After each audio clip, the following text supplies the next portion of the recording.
Buenos días, apreciados jóvenes. Hoy desarrollamos la clase de la revolución industrial. Es importante saber de que la revolución industrial se dio más o menos en coincidencia con las revoluciones burguesas. Es decir, cuando dio por resultado la Revolución Francesa, empezó el mundo a cambiar terriblemente en muchos aspectos, principalmente a lo que hace al aspecto político, con la eliminación prácticamente del absolutismo monárquico, del poder supremo y absoluto de los reyes. Siguieron conservándose algunas monarquías como la de Reino Unido y la de España, pero con un carácter más constitucional, es decir, ya con un parlamento que limitaba los poderes de los monarcas y también ya hacía un control y seguimiento sobre las actuaciones de ellos. Entonces, en el mundo político empezó a haber un cambio muy importante y posteriormente podemos decir de que esto, al abrirse más eh, los países, ¿verdad? Ya no existiendo un poder absoluto y apareciendo una nueva fuerza política y económica muy importante que era la clase burguesa, podemos decir de que empezó una evolución muy apresurada que no se había constatado antes en la historia de la humanidad. Se empezó a realizar grandes obras, eh, específicamente las obras de ingeniería empezaron a cambiar de estilo, porque antes era todo de piedra o de adobe, y ahora entró a una una nueva herramienta, digámosle, un nuevo componente que es el hierro.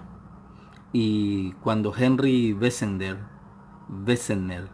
un ingeniero inglés, en 1856 inventó el convertidor de hierro, eso fue fundamental para que se empiece a construir columnas, todos los artículos que son de hierro, ventanas, puertas, estructura para carros, eh, y por supuesto esto hizo eh, que el convertidor permitió que se produzca acero a bajo costo y alta rentabilidad. Entonces aquí nace la industria metalúrgica, con el que se produce prácticamente la primera revolución industrial, al igual que la máquina de vapor que fue realizada por Jim Watt en 1774, empezaron a dar sus frutos y los cambios en la humanidad. La máquina de vapor fue fundamental para la humanidad.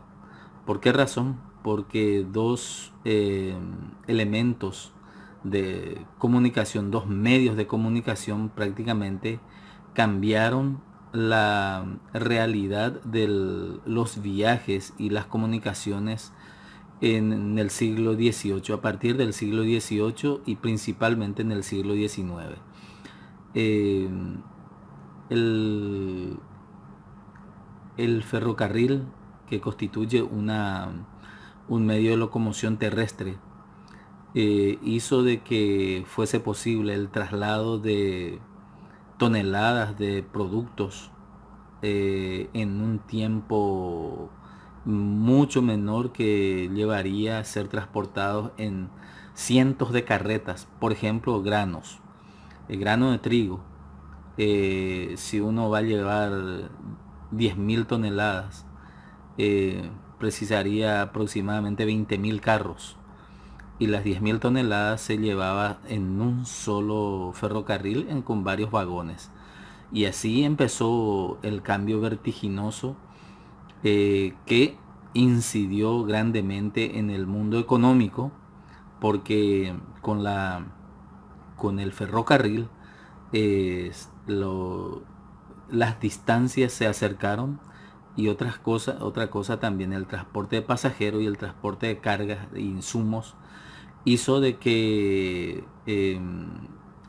se produjera mayor movilidad económica, mayor movilidad comercial, y se pueda acelerar muchos cambios en la humanidad. Un detalle importante nada más: el Paraguay está entre los 5 primeros países en tener su ferrocarril, detrás de Estados Unidos, Argentina, Colombia, después ya viene Paraguay. Entonces, muy importante el vapor, la máquina a vapor. Y en la navegación, eh, venir de Europa en una carabela o en barcos de vela llevaba aproximadamente 2 a 3 meses en alta mar. Con la máquina a vapor eso se redujo a 15 a 22 días, entre 15 a 22 días, es decir, sacando una ventaja de casi 60 días de diferencia. Entonces, y eso se fue acelerando ya a la medida de que los barcos a vapor eran ya de mayor tonelaje, de mayor capacidad de calderas. El viaje de Europa a América y Asia comenzó a ser mucho más versátil y mucho más rápido, razón por la cual la incidencia de la máquina a vapor en la humanidad fue fundamental para que el mundo empiece a cambiar y en cierta medida se empiece a iniciar lo que hoy día nosotros llamamos globalización. Siguiendo con el tema de la revolución industrial, eh, podemos decir de que las industrias químicas y textiles alcanzaron un extraordinario progreso. En 1825 Bartolomé Timonier inventó la máquina de coser, y la máquina de coser hizo de que la producción aumentara superlativamente. Lo que 100 costureras hacían en un día, una máquina lo podía hacer en media mañana. Entonces, las industrias textiles comenzaron a adquirir las máquinas de distintos tipos, y eso trajo su consecuencia positiva y negativa. Su consecuencia positiva es que empezó a haber mayor producción. El acopio del algodón se volvió mucho más potable, pero también el aspecto negativo. En el aspecto negativo podemos decir de que al incorporarse las máquinas de coser, muchas tejedoras quedaron sin trabajos, porque como le está diciendo, una máquina de coser podía hacer la tarea de 100 costureras. Entonces, las industrias textiles vieron una oportunidad en eso para reducir sus costos en salario y tener eh, los trabajadores lo justo y necesario. Entonces, es importante saber de que eh, toda evolución trae su aspecto positivo y negativo. En 1850 también William Perkin descubrió los colorantes sintéticos y se comenzó a fabricar la seda artificial. Esto, Estos inventos convirtieron en moda las ropas de vestir manufacturadas. Entonces, lo que sería la ropa de marca, ya no más la ropa que te hacía tu mamá o la costurera del barrio. Entonces empezó en cierta medida en la parte de moda a incidir el consumismo. El consumismo empieza en cierta medida a influir sobre las personas, sobre los seres humanos. Muy bien. Posteriormente ya viene algo más moderno, hacia 1862 y 65, mientras acá estallaba la guerra de la Triple Alianza. En los Estados Unidos ya se construía el primer automóvil, y en 1888 John Dunlop inventó los neumáticos, las cubiertas de goma, que reemplazó a las cubiertas hechas de madera reforzadas de hierro, que hacían que fuesen muy pesadas las ruedas de los primeros automóviles. También aparecieron los primeros automóviles de 4 tiempos o con caja de cambio. Y esto fue gracias a un invento de Carl Benz, un inventor alemán que revolucionó el mercado automotriz en 1895. Y por supuesto que hoy día ya tenemos automóviles computarizados, ya de alta gama, de todo tipo, pero la industria automotriz parte de 1862 con el primer automóvil, y prácticamente en 1895 con la creación de los motores de 4 tiempos. Prácticamente el automóvil allí dio su nacimiento propiamente dicho. En cuanto a las comunicaciones, podemos decir de que antes se utilizaban los chasques, un hombre a caballo, y esto llevaba una carta hasta cierto lugar. Esto le entregaba a otra persona, y esa persona se iban por postas, y entonces una correspondencia podía tardar en llegar de Asunción a Encarnación, por ejemplo, en una semana. Y cuando se quería comunicar con Buenos Aires, se tenía que recurrir a los barcos. La correspondencia era enviada a través de los barcos, y estos llegaban en 2 semanas, 3 semanas aproximadamente a Buenos Aires. Y si la correspondencia era para Europa, llegaba en 2 meses mínimo.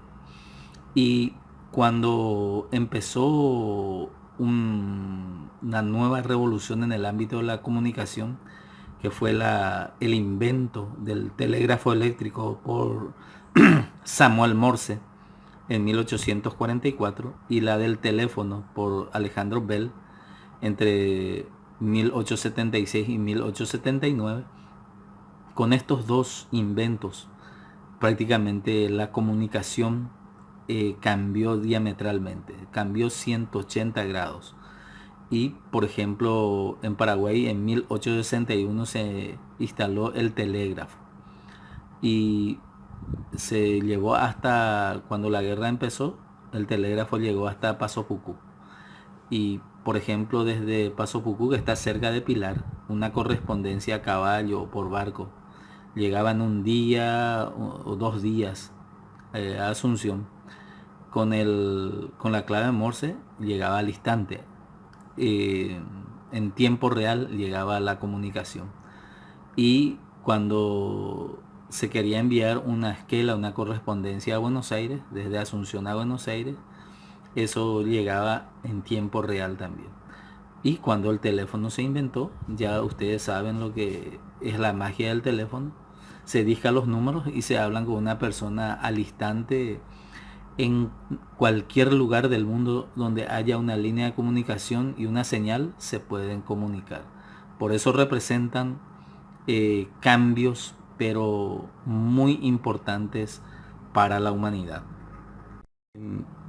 Posteriormente podemos decir de que el telégrafo fue perfeccionado por Guillermo Marconi, quien realizó la primera prueba de telegrafía sin hilos. Entonces, una invención de gran trascendencia también fue la fotografía en 1827, y estos cambios, estos inventos han revolucionado, sea como sea, para bien o para mal, a la humanidad. En el campo científico podemos decir de que Roberto Koch aisló el bacilo de la tuberculosis permitiendo frenar una de las enfermedades más propagadas en aquellos tiempos, con lo que se consiguió un descenso pronunciado de la mortalidad. En 1885 también se aisló la vacuna contra la rabia, otro avance más, y un invento fundamental fue la de Louis Pasteur en 1857 sobre la fermentación, creando la técnica conocida como la pasteurización, lo que hoy tenemos con las leches en sachet, en cartón, los yogures, todos los productos lácteos. Entonces es muy importante entender de que el ser humano ha ido evolucionando con sus inventos, y podemos decir de que dos aspectos en el mundo energético causaron una revolución importante, que fue el, el descubrimiento de la como fuente de energía, la electricidad, y el uso del petróleo como fuente de energía. Entonces la electricidad empezó a cambiar el mundo, las industrias, el modo de vida de las ciudades, porque al tener electrificación, al tener luz, una vez que oscurezca, los comercios, los restaurantes, los hoteles y muchos otros centros, los teatros, empezaron a funcionar en el horario nocturno, y posteriormente ya hizo que la vida funcione durante 24 horas. Inclusive algunas ciudades como Nueva York recibió el título de la ciudad que nunca duerme, París también, la ciudad que nunca duerme, y eso hizo de que la electricidad traiga adelantos muy importantes para el ser humano. Posteriormente se crean los elementos eléctricos como la radio, la televisión, que han influido en la manera de vivir el consumismo del ser humano. También aparecen los motores eléctricos, en donde las industrias han evolucionado con esos tipos de maquinaria, y por sobre todas las cosas el petróleo es fundamentalmente se ha descubierto como una fuente de energía, convirtiéndose el petróleo en combustible para vehículos, para el ferrocarril, después los tipos de barcos, submarinos, aviones, en fin, para todas las herramientas creadas por el ser humano en la revolución industrial. En consecuencia, podemos decir de que le he mencionado anteriormente, por ejemplo, al ser inventado la máquina de limpiadora de botellas, una máquina limpiadora de botellas limpia 1000 botellas, 1500 botellas al día. Y eso una fábrica necesitaba anteriormente para limpiar más de 1500 botellas, mínimo 100 trabajadores. Con eso, con la creación de esta máquina, necesitaba solamente 2 operarios. Uno que trabaje en el turno de la mañana, otro en el turno de la tarde. O sea, ahorraron 98 salarios aproximadamente. ¿Y esto qué generó? Generó también el que aparezcan personas desocupadas, la indigencia, la pobreza, y aparecen los cinturones de pobreza. ¿Qué significa eso? Cuando se instala una fábrica, generalmente vienen los trabajadores y montan sus viviendas precarias alrededor de las fábricas, convirtiéndose en barrios de viviendas precarias. Entonces es muy importante saber de que generalmente las viviendas precarias alrededor de las fábricas eran productos de personas que migraban de otro lugar para en busca de un trabajo en esa fábrica. Al conseguir trabajo tenía que tener una vivienda y la única forma era hacer una vivienda precaria donde vivir hasta cuando pueda juntar su dinerito y poder construir una casa más decente. En fin, ¿y qué pasaba cuando se implementaban las maquinarias, las máquinas de manufactureras? Y generaba la rescisión de empleos y el aumento de la pobreza y de los trabajadores sin lugar de trabajo. Entonces, esto generaba también la delincuencia porque tenían que robar para poder sobrevivir y un sinfín de problemas traía el desempleo. Por eso es importante ver la revolución industrial desde sus dos aristas, el del progreso, que es el aspecto positivo, y también el aspecto negativo, que es el golpe a las personas desempleadas y que quedan sin una fuente de ingreso fijo.